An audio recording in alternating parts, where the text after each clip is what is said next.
দেশের ইতিহাসে প্রথমবারের মতো দুটি ফ্রি ট্রেড জোন বা মুক্ত বাণিজ্য অঞ্চল প্রতিষ্ঠায় সরকার নীতিগত অনুমোদন দিয়েছে।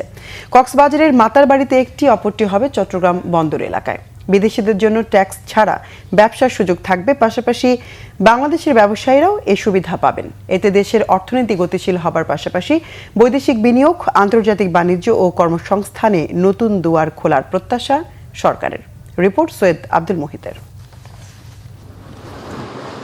দেশের অর্থনীতিকে নতুন উচ্চতায় নিতে কক্সবাজারের মাতারবাড়ি সমুদ্র বন্দরের কাছে একটি ও চট্টগ্রাম বন্দরের নিকটবর্তী এলাকায় আরেকটি মুক্ত বাণিজ্য অঞ্চল প্রতিষ্ঠার উদ্যোগ নিয়েছে সরকার। প্রায় ৬০০ একর জমিতে গড়ে উঠবে এই দুটি ফ্রি ট্রেড জোন।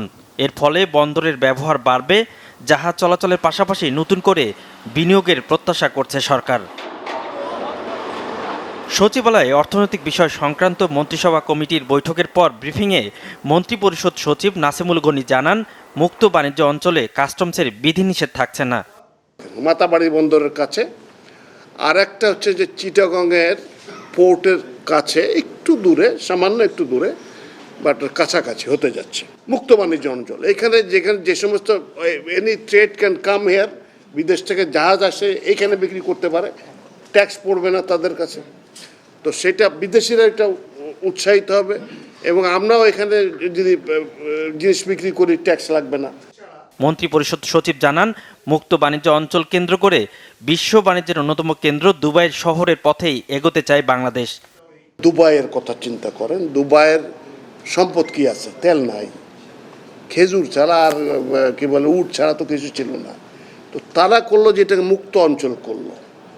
মুক্ত অঞ্চল করার ফলে কি হইলো? বিপুল পরিমাণ ইনভেস্টমেন্ট আসছে। ইট হ্যাজ চেঞ্জ এই যে যুদ্ধের কারণে না এখন একটু মানে জৌলুসটা কমে গেছে। But think about Dubai, what is happening there, কী আছে ওখানটায়? এত বড় কেন? আপনার লোকজন সব ওখানে দৌড়াইতে যায় কেন? ওই সেই জিনিস একটা ক্রিয়েট করার চেষ্টা করছি আমরা।